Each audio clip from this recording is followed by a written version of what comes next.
माननीय सभापति महोदय, मैं हृदय से आपका आभार व्यक्त करता हूं।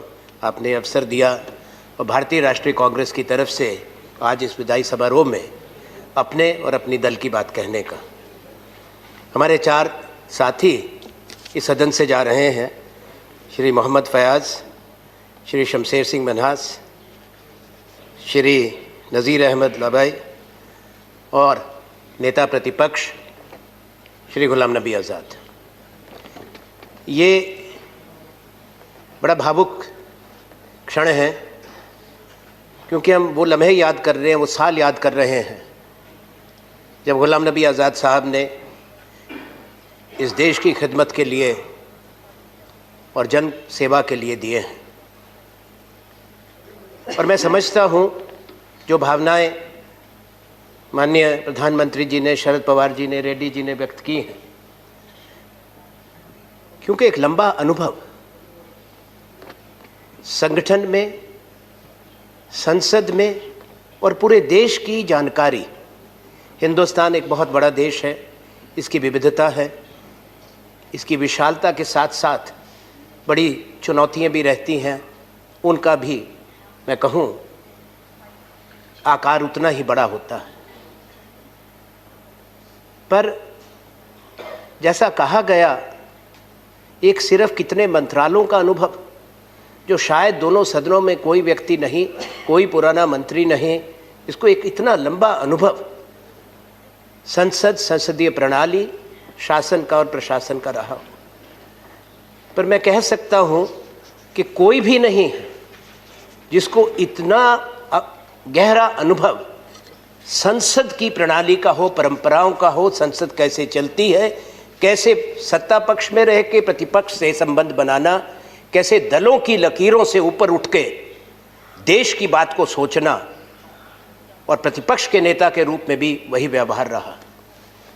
क्यों ये इतना सम्मान गुलाम नबी आज़ाद साहब को है, उसका एक कारण है जो सोचना ज़रूरी है माननीय सभापति महोदय, क्योंकि मेरा एक लंबा साथ रहा है इनके साथ, संगठन में, सरकार में और सदन में, दोनों तरफ जब हम वहाँ बैठते थे और अब यहाँ। कि सूती गांव भदरवा से एक व्यक्ति, एक नौजवान चल के यहाँ आए और पहचान दिल्ली में हो, और पहचान करने वाले भी कौन, उस समय का नेतृत्व, श्रीमती इंदिरा गांधी और दूसरे लोग, और उसके बाद निरंतरता रही। जैसा शरद पवार जी ने कहा कि महाराष्ट्र ने भी स्वीकार किया, राष्ट्र ने भी स्वीकार किया, और संगठन के अंदर कांग्रेस में कोई नहीं जो महामंत्री रहे हों हर राज्य के, चाहे केरल हो, चाहे तमिलनाडु हो, चाहे महाराष्ट्र हो, उत्तर प्रदेश हो, जिस राज्य से मैं आता हूँ उत्तर पूर्व हो, एक व्यक्ति है जो पूरे हरियाणा, पूरे हिंदुस्तान के एक एक राज्य का संगठन का प्रभारी रहा। ये गुलाम नबी आज़ाद है, दूसरा नहीं है। उसका कारण मैं आपको बताता हूँ। मेहनत कश है, ईमानदारी से काम करते हैं, जो जिम्मेवारी दी जाती है उसको निभाते हैं, स्पष्टवादी हैं, इनमें शालीनता भी है, विनम्रता है, और ये व्यावहारिक बातों को समझते हैं कि किस तरह से सम्मान दिया जाता है साथियों को, साथ काम करने वालों को।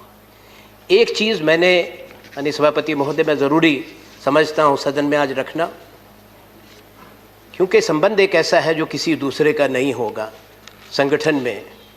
कि मैं प्रदेश का, हिमाचल का जब अध्यक्ष था, ये महामंत्री थे यहाँ पर, और ये अध्यक्ष हुए भारतीय योग कांग्रेस के, तो मैं महामंत्री बन के साथ काम किया। और ये भी एक मैं समझता हूँ बहुत खुशी की बात है, इत्तेफाक भी है, कि जब ये विपक्ष के नेता बने तो मैं उपनेता के रूप में काम करता रहा। मैं कहना चाहूँगा इस बात को कि कोई दिन, कोई समय ऐसा नहीं आया जब कोई समस्या आई हो सदन के संबंध में भी, संगठन और देश के बारे में, जब मैंने कोई अच्छी बात इनसे नहीं सीखी। इन्होंने हमेशा एक चीज़ कही कि देखो आनंद, और ये पुरानी बात, कि यहाँ अलग अलग दल, अलग अलग विचारधाराएं हैं, पर हम में एक क्षमता होना ज़रूरी है कि सबको साथ कैसे लेके चलें, और विचारधारा का विरोध को कभी व्यक्तिगत नहीं बनाना चाहिए, पारस्परिक नहीं, उसमें कभी कड़वाहट नहीं आनी चाहिए, और वो उसको इन्होंने बाखूबी निभाया। और कारण ये है कि उस समय के वो हैं, जो संगठन से आए हुए लोग हैं वो इसको समझते हैं। अन्य कि जो मेहनत करके अनुभव लेके आते हैं, ये मूर्ति बनाने में बहुत समय लगता है। आज ऐसा भी समय होता है कि जब अचानक एकदम से कई सीढ़ी ऊपर जाने की बात होती है, ये पैदल चल के एक एक सीढ़ी चढ़ के वहाँ तक पहुँचे हैं जहाँ आज विराजमान है। अब सारे सदन की ये भावना, और मैं भी उससे अपने आप को जोड़ता हूँ, हम ये उम्मीद करते हैं कि देश की सेवा के लिए इनका अनुभव, जिसकी कोई मैं कहूँगा बेशकीमती है, और इनकी सेवा मिलती रहेगी। और जब भी जम्मू कश्मीर पे चुनाव होगा, मुझे कोई इसमें शक नहीं है कि गुलाम नबी आज़ाद साहब के बिना अगर ये सोच भी नहीं सकते कि वहाँ के चुनाव में इनकी महत्वपूर्ण भूमिका नहीं होगी, और देश की सेवा के लिए इनकी सेवाएं हमेशा देश को मिलती रहेंगी। धन्यवाद।